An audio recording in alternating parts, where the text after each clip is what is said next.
stands one nation under God, indivisible, with liberty and justice for all. Now you could say USA.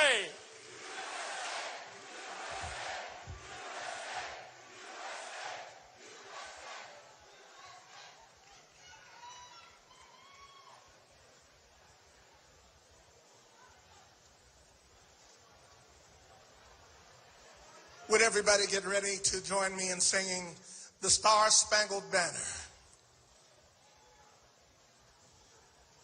Oh, say, can you see by the dawn's early light what so proudly we held at the twilight's last gleaming, whose broad stripes and bright stars through the perilous fight, what so proudly we hailed at the twilight's last gleaming. And the rocket's red glare, the bomb bursting in air, gave proof through the night that our flag was still there. Oh, say does that star-spangled banner yet wave o'er the land of the free and the home of the brave?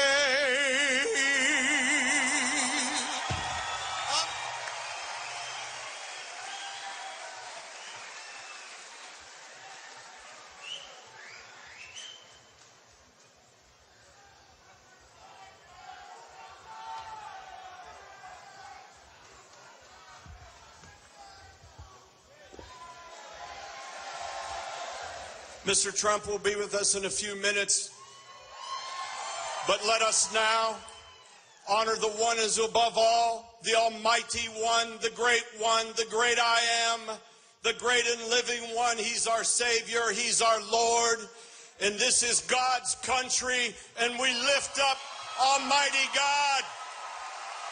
He's worthy. Praise Him, praise Him. Lift Him up. Do not get tired. Lift His name up. He says, where I am lifted up, there shall I make that place great. And I want you to know that it is not an accident. We are told by the scriptures that the first shall be last, and the last shall be first. This is the last stop on the campaign before tomorrow, and we are first.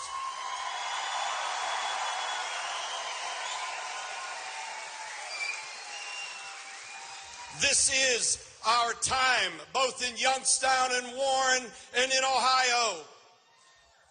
The motto of the great state of Ohio is, with God, all things are possible. This is the state that gave the last few electoral votes to Abraham Lincoln, that allowed him to become the nominee, the man who brought this country back together and ended slavery. We are expecting bondages to be broken in this election in the name of Jesus. Yes, we are angry, but we're not angry at people. We're angry at the forces of darkness and evil that are trying to choke God out of this country.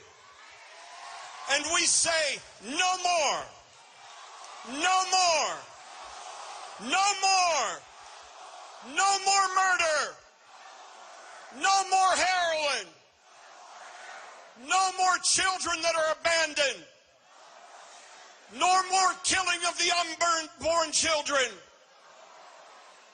It is time for the fathers again to stand up. But beloved, it is so hard for us to be a nation of fatherhood when we have kept the Holy Father, the God above all gods, gods out of our schools. It is time to put prayer back in our schools.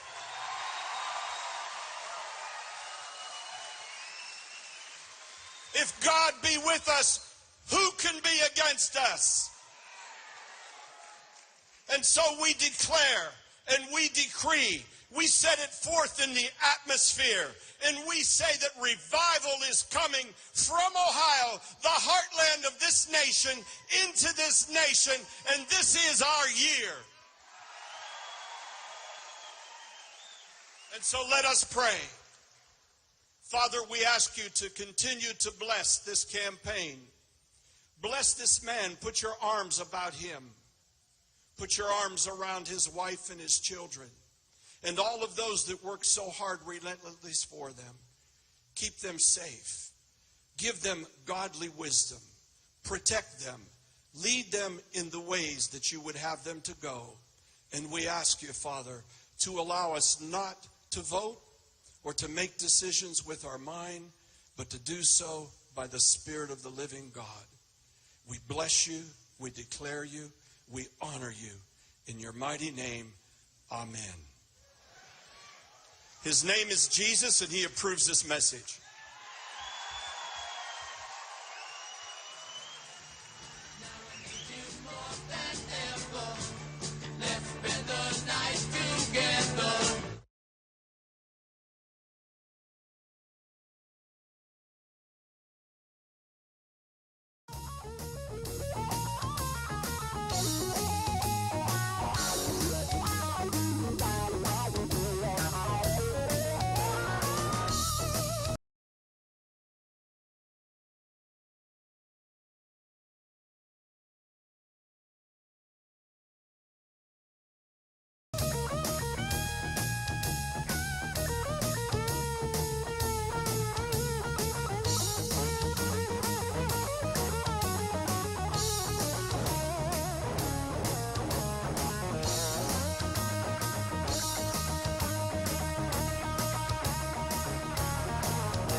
America, America, you gotta fight for America, the land of the free, the home of the brave, red, white, and blue, America.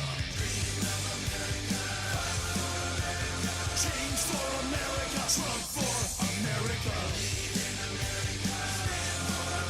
I'm proud of America, God bless America. I pledge allegiance to the flag, to the republic for which it stands, one nation under God, indivisible with liberty and justice for all. America, America, you gotta fight for America, the land of the free, the home of the brave. We gotta fight America. Change for America, Trump for America. I'll die for America, God bless America. We the people, the red, white, and blue, we hold our value and we hold them true. Lady Liberty standing tall, she stands for freedom, but there's nothing free at all. America, America, so many died for America, so never forget, we have a right to defend and protect America. Change for America, Trump for America. I'm proud of America, God bless America. Change for America, Trump for America. I bleed for America, God bless America.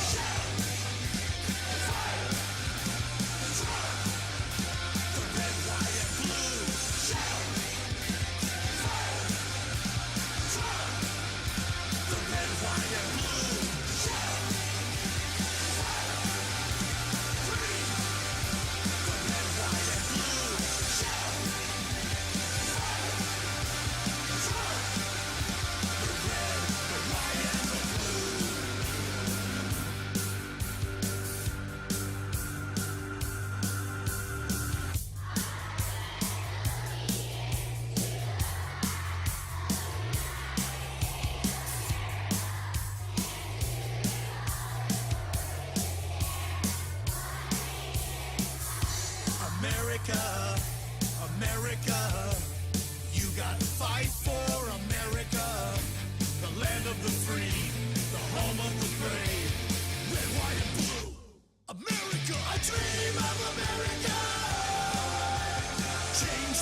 My name is Chris Christie, and I'm happy to tell you that tomorrow you're going to make Ohio Trump country.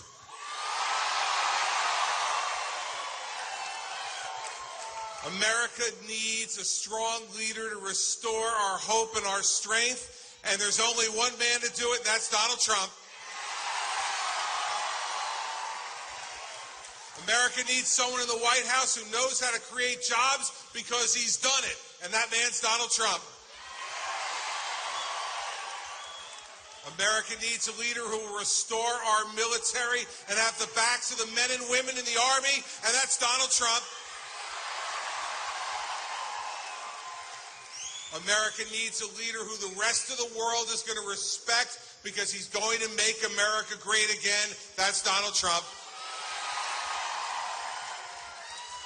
We do not need what you've had to put up with here in Ohio. We don't need higher spending from government.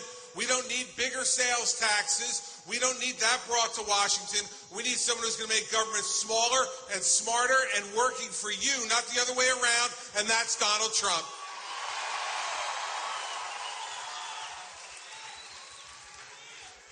Tomorrow, we need each and every one of you, your families, your friends, the people you work with, your neighbors, to get out to the polls and make sure you vote for the person who will make America great again, Donald J. Trump.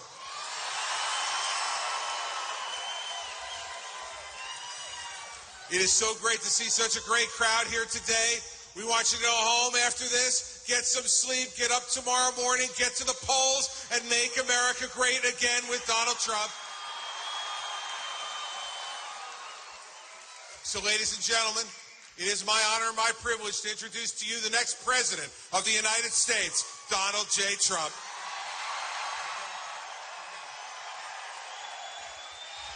Wow, thank you. Thank you, Chris. So great. I got a call a couple of weeks ago from Chris Christie, and he said, I really think it's amazing what's happened. You know, it's called something special. It's whether it's momentum or whether it's whatever. We have something going that people haven't seen before. It's really a drive. And I mean, honestly, they're talking about it's one of the great things that they've seen in political history. It's been on the cover of Time. It's been at the head of every newspaper. It's really something special. We're going to make our country so much better. It's going to be great again, and it's going to happen quickly.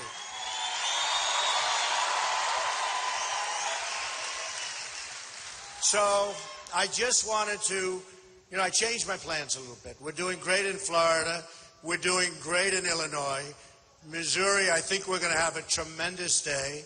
And I said, I have to come out here and we have to explain a couple of things because what's going on, I don't know if you read The Art of the Deal, but I worked for a long time in Ohio.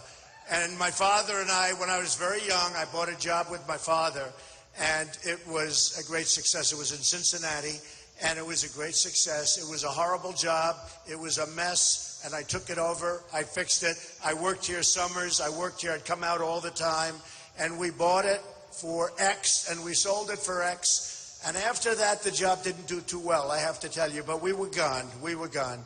And usually we hold, but this time we did. So it gave me an unbelievable feeling for the people of Ohio. I stayed here, I worked here, and I love the people of Ohio. And it was really one of my first big jobs. And I said, 1,164 units. And we bought it from the FHA for like nothing, and we sold it for a lot of money. And it gave me like that. It's like if you're a baseball player, you get that first hit. Or if you're a golfer and you sink the first 3-foot putt. One of those deals. But it gave me a great confidence. And I've always loved this place. So I just want to tell you that, folks. So, thank you. Thank you.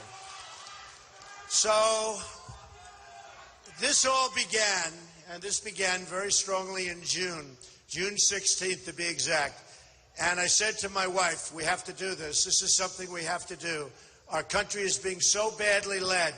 It's being led into this horrible deal with Iran. I mean, this deal where we pay $150 billion. We get nothing. We should have never even started negotiating the deal until we got our prisoners back.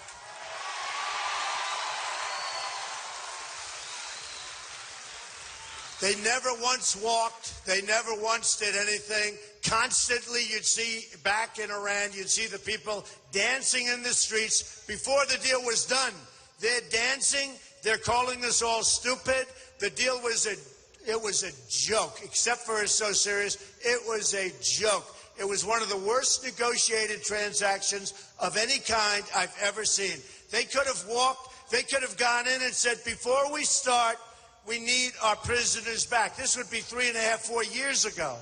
And they would have said no, the Persians being great negotiators, they would have said no, and then we get up and we walk and we go out and we double up the sanctions, and within 24 hours they would call back.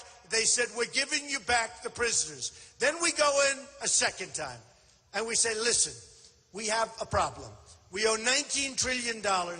We can't give you the $150 billion back. Can't do it. Sorry. And I tell that story, you know, actually some of the media, who, by the way, are the most dishonest people on earth. Okay? The worst.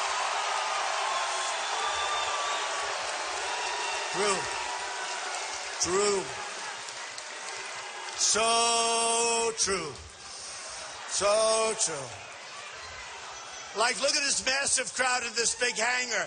And we set this up. Remember, we set this up like, what, 15 hours ago, right? And just look, because I wanted to come up. This is a place I want to win. This is the place. This is going to do it. Ohio is going to make America great again. Kasich cannot make America great again. Can't do it. He can't do it. If you didn't hit oil, and that wasn't because of him, believe me, if you didn't hit oil, you would have had a disaster. This would have been as bad as any of them. And you got lucky. Now the problem is oil has gone way down, and yet your budget's gone up 35%, more than any other state in the United States. That means you're going to have a big, big problem. It's already being talked about. 2 days ago, I was in Cleveland. We made a speech. It was unbelievable, like 25,000 people. And just before I went on, one of the managers of the arena came over, and the great Patrick Park, you know, Patrick and Raymond Park, great people. They own it. They do such a beautiful job. And he said, it's so sad, Mr. Trump. Right over there, Eaton Corp going to Mexico. Right over there, Ford going to Mexico. Then he pointed over here. He pointed to 2 or 3 other places. And I said, wow, that's sad. And that's what's happening, folks. That's what's happening. With me, it's not going to happen anymore. We're not going to be the dummies anymore. We're not going to be the dummies anymore. You're losing your jobs. You're losing your income. You're losing your factories. They're going to China. They're going to Mexico. Japan is killing us with the cars. Now it's Vietnam. It's India. It's everybody. We don't make good deals anymore. We don't win anymore. If you think, we don't win anymore. Where do we win? We lose on trade. We lose with the military. We can't beat ISIS. We can't beat ISIS. Here we have military, and we can't beat ISIS. We don't want to use our military. We don't know how to win anymore. It's not even in our culture anymore. You know, the old expression, to the victor belong the spoils, right? We should have never gone in, and I did not want to go in. Believe me, I said you're going to destabilize the entire Middle East. But they went into Iraq. It was a mistake. They went in. Mistake. Now Obama gets out. The way he got out was so bad. He puts out a date. The enemy says, wow. They couldn't even believe it, I guarantee you. He puts out a date when we're leaving.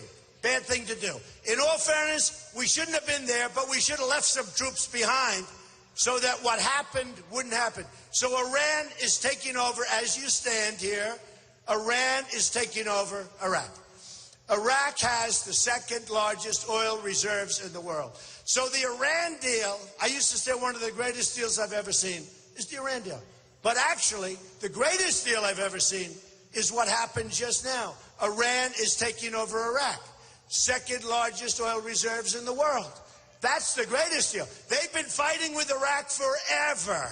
Forever. And they go 10 feet one way, 10 feet the other way, 10 feet, then they rest. Then they go again. For years and years and years they fought. But they were the same. They were equal military strength. Saddam Hussein would drop gas. They'd complain, they'd drop gas. This went on forever. And then we obliterated one of the two powers, and it was obvious. To me, it was obvious. And I said, don't do it. You're going to destabilize. Now Iran is taking over Iraq. Iran is going in with Yemen. Now, they don't want Yemen. What they like is that long, big, beautiful border that separates Yemen from Saudi Arabia. And I've been really pretty good in these predictions. You know, when I wrote a book in the year 2000, The America We Deserve, I mentioned in the book Osama bin Laden. And everyone said, don't forget, that was a year and a half before the World Trade Center came down. And everyone said, I don't believe it. One of the big announcers in the morning, great guy, he said, wait a minute. Because they brought the book. They said, you know, Trump was talking about Osama bin Laden before he knocked down the World Trade Center. And the guy said, no way, let me see. They looked at the book. That's right. That's what I did. We had to take him out. We had opportunities to take him out. So I'm pretty good at the prognostication. And I'll tell you, 4 years ago, and a lot of you are supporters, and you're supporters before I did this whole crazy political thing, okay? We've been supporters and friends for a long time. But you've seen, I said, take the oil. I didn't want to be there, but now we're there. I said, you're going to leave, take the oil. Take the oil. I kept saying it. And they said, you can't take the oil. What a terrible thing. This is a sovereign country. This is a country that was blown off the face of the earth. Sovereign. You had the leaders that we left behind were totally corrupt. They were totally corrupt. Horrible. Horrible. These were corrupt people. That's what happened with ISIS. They wouldn't include these people. And ISIS turned out to be a lot tougher and a lot smarter than the people we chose. They didn't include them. So who has the oil? Iran has the oil and ISIS has the oil. What do we have? We spend years there. $2 trillion in cost. $2 trillion. Thousands of lives. Wounded warriors who we all love all over the place. What do we have? We have nothing. If our leaders would have gone away, elect them president, tell them to go away to the beach and just sun themselves for 4 years, we would have been better off. Now, Saddam Hussein was not a good person. Who cares? I'll tell you what he was great at. Killing terrorists. He would kill terrorists. Now Iraq is Harvard University for terrorists. You go to Iraq, you want to be a terrorist, you go to Iraq. It's Harvard. That's what they do. They kill.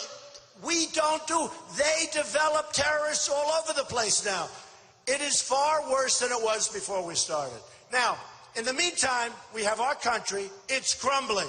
You look at our airports. You look at our hospitals. You look at our roads and our highways. You look at our bridges, they're falling down. You look at our schools. Our country is falling apart. We've become third world in many respects. You know, you go to Dubai, you go to Qatar, you go to some of these places, and you land at airports, and you say, oh, man, look at this airport. I was in Qatar, and they were touring me the airport. They were showing me this beautiful airport, and I said, Akbar, named Akbar, good guy, nice guy, I get along with everybody. You have to get along. But they were showing me the head of the airline, wonderful guy, Mr. Trump, and this is this, and this is that, and here we have this, and we have spas for the people. I said, this is beautiful. He goes, no, this is just temporary. The real airport is being built over there, and he points to there's 40 cranes building the most incredible airport. And then I get back on my plane, I land at LaGuardia with potholes all over them, right? We're becoming third world. You look at what's going on. So here's the story, folks. So important, you got to vote tomorrow. You got to vote. If you have a headache, if you're dying, if you just went to your doctor, although that would cost too much because Obamacare, you know. We're repealing and replacing Obamacare. That I can tell.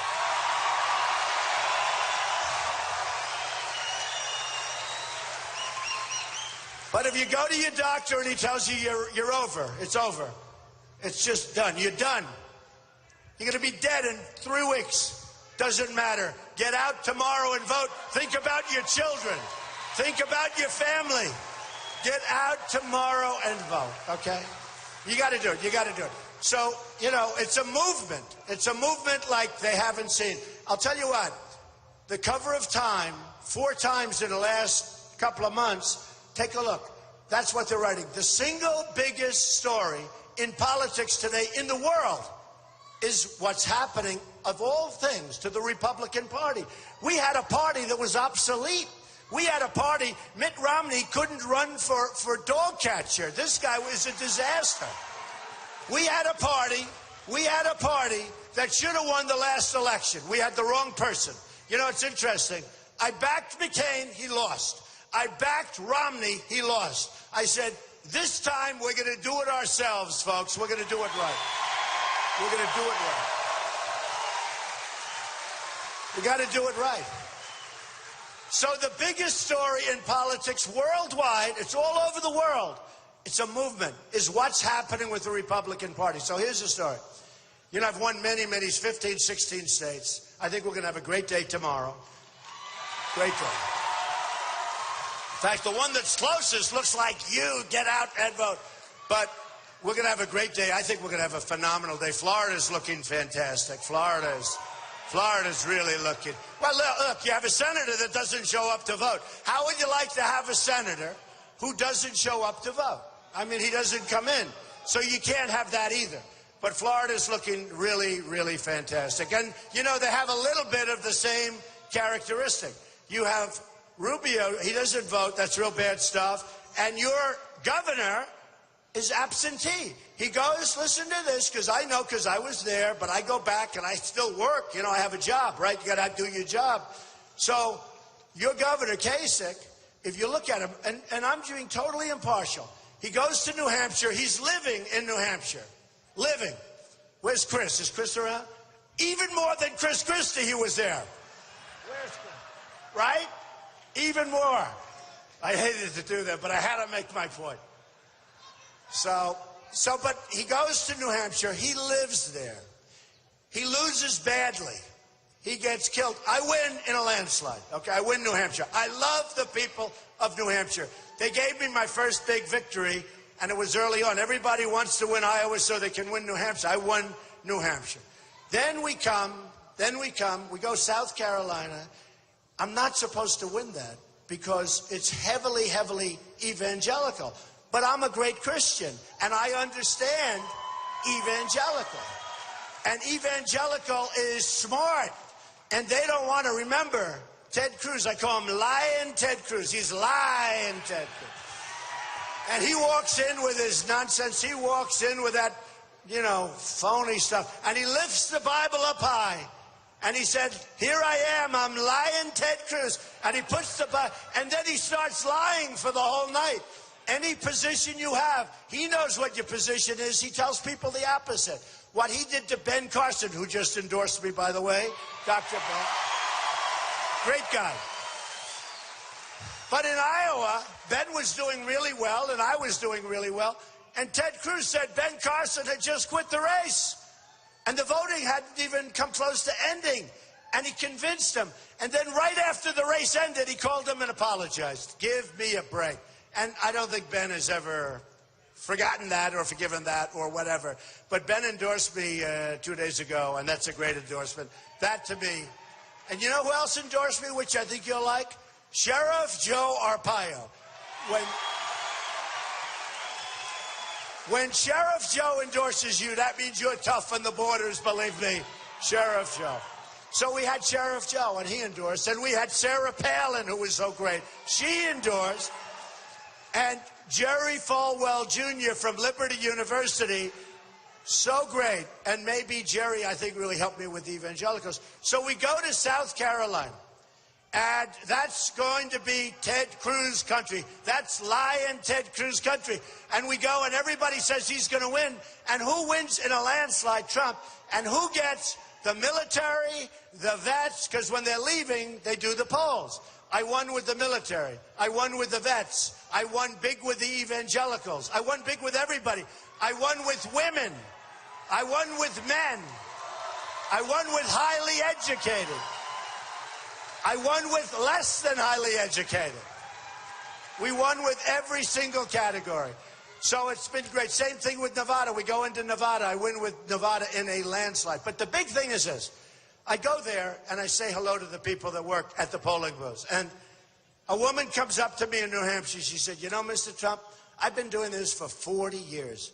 And in 40 years, we used to have like 3 people come in and then another 3, 4 people. And it was just very light.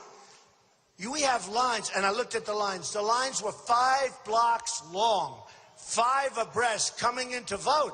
We've taken in millions and millions and millions of people within the Republican Party. They came out from the Democrats. They came as the independents. And I'll tell you, the thing I'm most proud of is, and I see it when I sign and when I shake hands with people, every 20th person says to me, you know, Mr. Trump, I've never, ever voted before. We're talking about 40-year-old people. We're talking about 50. Are you going to vote? And you never voted before? Thank you, man. That's so cool. But who's never voted before and just voted? Wow. Wow. And you're all voting, right? I'm telling you. I'm telling you. They just said it on one of the stations coming in. It is a phenomena. It is, and it's phenomenal. But it is a phenomena. So many people, they said, I've never wanted to vote because I've never seen anybody I wanted to vote for. Okay? So we have the Democrats, and we're up millions and millions and millions of votes. And you know, it's sort of interesting. I watched Lion Ted a little while ago, and he was saying, I'm the only one, you know, with a, you know, I always say he's a good debater, but he can't talk. He says, I'm the only one that can beat Trump. I beat him 5 times. I'm the only one. You know, it's like a professional debate artist, and yet I've won every debate. I don't understand it. But no, according to Drudge, who's an incredible guy, Drudge, they do the polls after the debates. Every single debate, Time Magazine, Drudge, all these different places, they do polls after the debate. I think I've won every single one for every single debate. Really. But Lion Ted goes, I've got to tell you, I'm the only one that can stop Trump. Nobody else. I've beaten him 5 times. And then I said to myself, is anyone going to speak up? Nobody speaks up. So at the debate, do you remember? He said, I've beaten him 5 times. I'm the only. I said, yeah, but I've beaten you 15 times. Right? Right? I don't know. He's Lion Ted. He's Lion Ted. So look, so important. We have so many different problems. And I want to read you something because I love it. I love it. You know, we need security. We need borders. We're going to build the wall. The wall is going to be built. The wall is going to be built 100%. Build that wall. Build that wall. Build that wall. Build that wall. Build that wall. Right. Going to be built. And who's going to pay for the wall? Mexico, 100%. 100%. We have a trade deficit with Mexico, folks. These guys come off the stage. They used to say, you can't build a wall. And then I said, well, you know, the Great Wall of China is 13,000 miles long, much bigger, and it was built 2,000 years ago. Why can't we build a wall? Well, I don't know. You can't build. And then the other day, I hear these guys saying, we're going to build a wall. And my wife heard it. She came up. She said, I think they just said we're going to build a wall. Okay, but here's the thing. Then they say, you can't get Mexico to pay for the wall. Okay, so remember this. This is easy. Anybody in the audience can do it because almost everybody in the audience is smarter than the people running our country. Okay, so remember. Sure. So remember this. Remember this. The wall is going to cost $10 billion. A lot of money. We're going to do a real wall. It's going to be like at the OPO, the old post office. I got it. under budget, ahead of schedule, going to be great, right? We want to go under budget. You got to know, the thing I do best, in all fairness, is build. Okay, so we're going to build it under budget, ahead of schedule. But the wall's going to cost 10, and it's going to be a, let's see that ceiling. That's pretty good, actually. That ceiling, hey, that ceiling's up there. They don't build them like they used to, folks, right? It's pretty good. But it's going to be right up there. It's probably going to be higher than that, but it's going to be right up. 45, 50 feet, good precast, beautiful job. So here's the story. Here's the story. So they say, you're never going to be able to get Mexico to pay. I said, 100%. They said, no way. These are the people I'm running against. I'm arguing with them. Here's the story. We have a trade deficit with Mexico. A year, $58 billion, right? The wall is going to cost $10 billion. That's a peanut compared. They're going to pay for the wall, folks. So when you have $58 billion advantage in trade and you want $10 billion to pay for the wall, now there's various ways they can do it, and I'm not pushy. I'm a very, very unpushy person.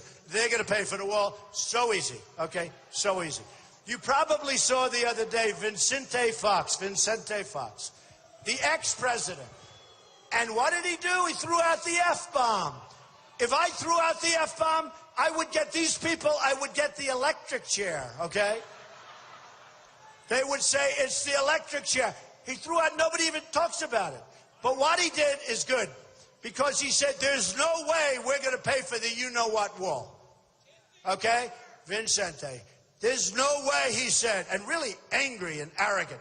He said, and I love Mexico. I love the people of Mexico. I have thousands of employees, and over the years, Hispanics. And I win in the polls with the Hispanics. You saw that in Nevada. I won with the Hispanics in addition to every other group. Because I'm going to bring jobs back. I'm bringing the jobs back. I'm bringing them back from China. I'm bringing them back from Mexico. I'm bringing jobs back. So Vicente Fox, the good and the bad, he said, there's no way we're going to pay for the you-know-what wall. And angry. And I said, we've made progress. Because he used to say, there's no way we're going to build a wall. So now he accepts it's going to be built. Right? He accepts that it's going to be built. That's good. That's good. Now we'll just make a little deal and they're going to pay. Otherwise, we're going to have a little problem. We're not going to let so much trade. Don't forget, the $58 billion a year doesn't include all the drugs that are pouring across and poisoning our youth, okay? And one thing I told the people of New Hampshire, because they were so good to me and the victory was so conclusive, and it was my first victory as a politician. I've never done this before. Some people give me credit. They said, you know, it's amazing. This is a phenomenon.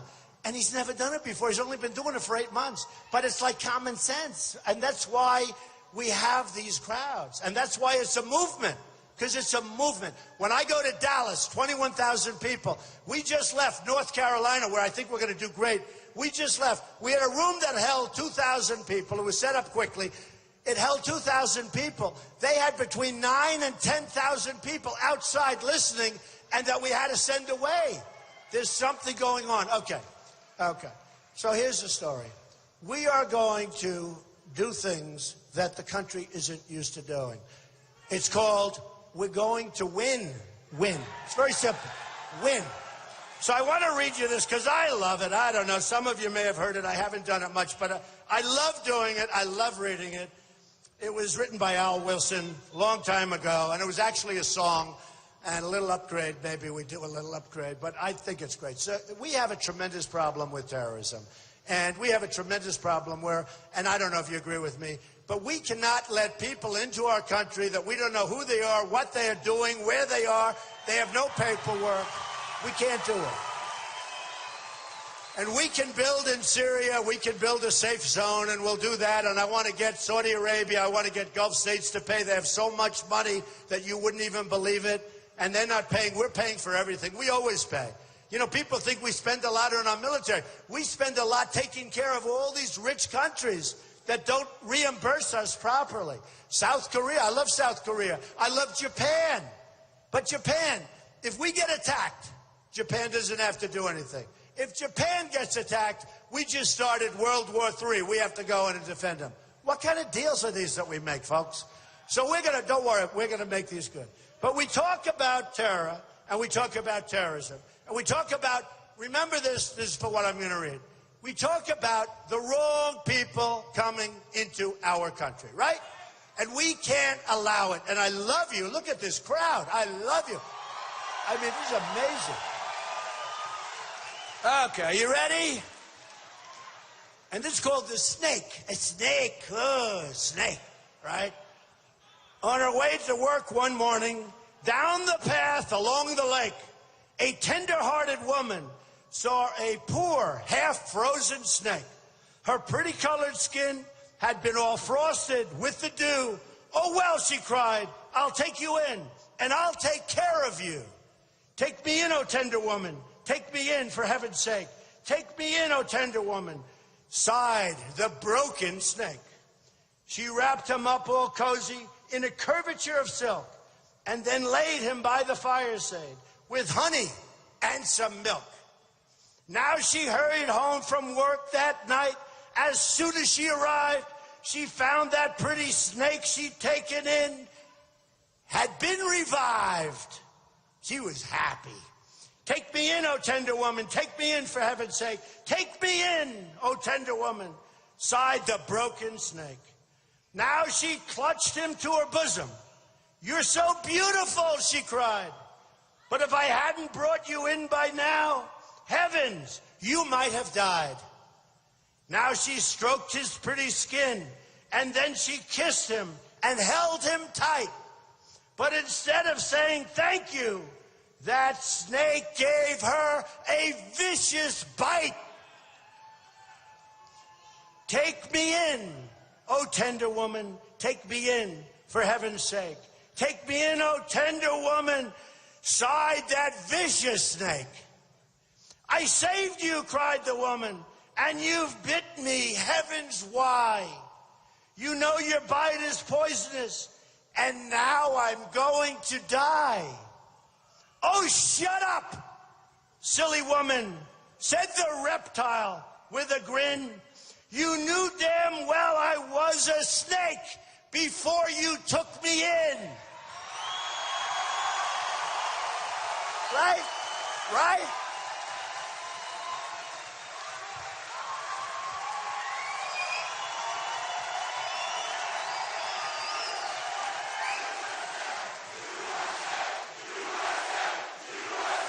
USA, USA.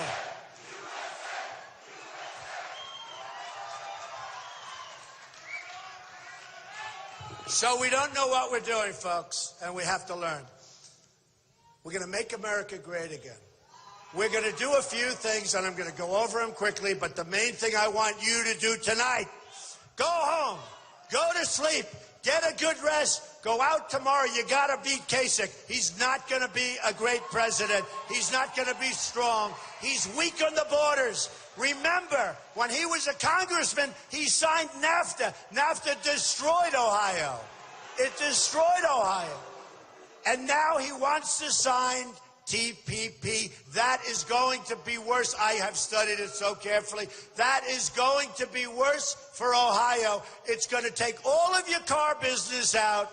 It's going to take all of your other, but the car business is going to be destroyed by TPP, and he wants it. And nobody knows why he wants it, including himself. Maybe one of his lobbyists are demanding it. Maybe the special interests from the cars or something are demanding it. Maybe one of the other countries that are going to benefit are demanding it. Who knows? It is absolutely crazy. They don't even talk about monetary manipulation in the agreement. It's 6,000 pages long. It's 12 countries at least. And here's what happens. We don't even have people that read these things. But those countries have read every single word. They've diagnosed it, every single word. We're going to be wrapped. If we're going to make trade agreements, do nice, simple, boom, boom, boom. Do them with individual countries that deserve it. Don't do it with this whole mass group. And then you watch. China, they're watching. They're not in the agreement now, but they're watching. And they will come in through the back door at a later date, and they will take it over, and they will continue to laugh at how stupid our country and how stupid our leaders are. But it won't happen if I'm the leader. It won't happen. And remember look. I love China. China's great. I love Mexico. It's all great. Their leaders are too smart for our leaders. Our leaders don't have a clue. So think of China. Think of China. Trade deficit, $500 billion. Then these stupid people say, and I'm a conservative, but I'm a common sense person. And I like to say I'm a common sense conservative. Look, I'm very conservative on the military. I'm very conservative with the veterans. The veterans are going to be taken care of, folks. Okay? Really. Better than ever before by a factor of 10. I'm very conservative on the border. Nobody, remember, Sheriff Joe, nobody is like me on the border. I'm very conservative on health care. I'm conservative on Second Amendment. We're going to keep our Second Amendment. We're not playing game. Very. But when it comes to trade, I love free trade. See, a true conservative only wants free trade. And that's good if you have smart people negotiating for you. But we don't. We don't. We have the opposite. I'm trying to be nice. We have the opposite. So here's the story. Here's the story. We're going to have great agreements. We're going to have great agreements. We're not going to have agreements where they're good for certain people. I'm self-funding my own campaign. I'm putting up my own money. When that big plane flies into Ohio, you know who's paying for it? Trump is paying for it. Not a special interest. I'm paying for it. And let me tell you, it's expensive. But I'm paying. Made in the USA. It's called Boeing. Made in the USA. But look, but I'm paying for it. I'm self-funding. And I don't know if I get credit for that. I've spent, a lot of money in the campaign. By the way, here's the beauty. Like in New Hampshire, I spent $2 or $2.5 million. I came in first in a landslide. Other people, one in particular, spent, I think it was $50 million, $58 million, came in 5th or 6th. Who do you want as president? I mean, when you think. Wouldn't it be nice? Wouldn't it be nice, seriously, if we could spend the least and get the best result? Wouldn't that be nice? I mean, in education in the world, 30 countries, the United States is number 30, but it's number 1 on cost. So, cost per pupil. So, we are number 1 on cost. And by the way, cost per pupil, not even close. We are so much higher than number 2 that we don't even talk about number 2. So we're number 1 on cost, and we're the worst in terms of the education we produce. You have Norway, Sweden, Denmark, China, some countries that you never even heard of before. And they're ahead of us in education. So we're going to change it around, folks. We're going to have strength. We're not going to have, and let me just tell you, I don't know if I get credit for self-funding my campaign. But these guys, they're not stupid people. They're not stupid. You ask, how did they make a deal so stupid? They're not stupid. Their lobbyists told them to make it. They are totally controlled by their lobbyists and by special interests. So when I tell Carrier, which just announced they're moving, Carrier, guess what? This is your president. Now, this is not very presidential. My wife said, the last debate, and Ivanka said, anybody ever hear of Ivanka yet? They said, Dad, you're doing great in the debates, but do me a favor. You're really ahead. Act presidential tonight. I said, what does that mean? She said, act presidential. In other words, when they come at you with things, just stand there and act president. Now, let me tell you, and I told this to the press, I can be more presidential than any president the United States has ever had, except for Honest Abe Lincoln. He's tough with the top hat. I can't. Honest Abe, I mean, he was seriously president. Honest Abe, I don't think I can beat Honest Abe. I've never said that before, that I can't beat somebody. I don't think I can act more presidential than Honest Abe. Now, I said, so what does that mean? Well, that means when they come at you with the barbs and this, I said, I can't do that. But I did. In the last debate, I was proud of myself. I did, and I won that debate. I won that debate, according to the poll. But look. So they say act president. So I'm going to tell you this isn't presidential, because I'm not supposed to be doing it. You're president of the United States, but you know what? I'm more interested in having jobs in this country than I am acting presidential, okay? Now, I have Carl Icahn. I have some of the greatest business people in the world, and we have the best negotiators. We have the best business people. But I have Carl Icahn. I have great people. But this is too easy. I just want to do it myself. So Carrier announced that they're getting rid of 1,400 jobs. I buy Carrier air conditioners. I buy Trane. I buy a lot of them. Buy a lot of air conditioners. I buy a lot of televisions, you know, they all come from South Korea. We don't make televisions anymore. Used to be we had Zenith. We had RCA. We had GE. We don't have anything anymore. They're all made over in South Korea. A little bit Sony, not much. They've lost their way. But they're all made over in South. I order thousands and thousands of televisions. And I say, can we buy them in the USA? We can't. So it's pretty tough. So here's what happens with Carrier. They announce they're moving, and I'm not happy. Because what do we get out of it? They laid off 1,400 great workers that helped build that company.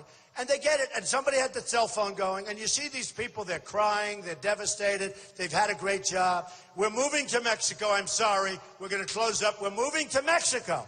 So here's what I do. I call up the head of Carrier, and I say very nicely, with great respect, hello, this is Donald Trump, I'm the President of the United States, and I am not happy about what you're doing, moving Carrier out of this country.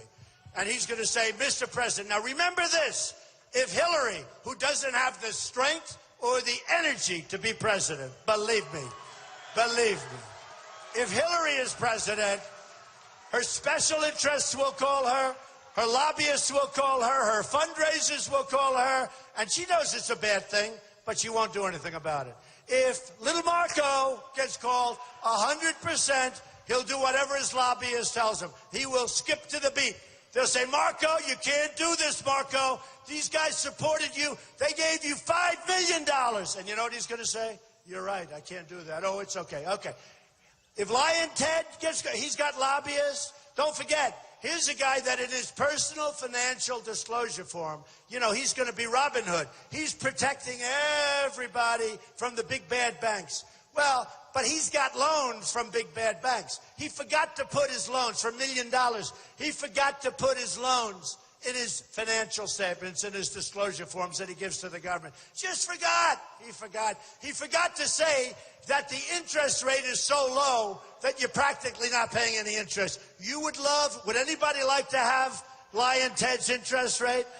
Hey, I take his interest rate. You want to know the truth? So the truth is, they are totally controlled, 100%, and you can practically go to Washington. They'll tell you, who's the lobbyist for Rubio? And they'll say, oh, you could use this one, this one, this one. They will produce. Here's the thing. With me, no lobbyists. I know the lobbyists. I've used the lobbyists. I've contributed to everybody.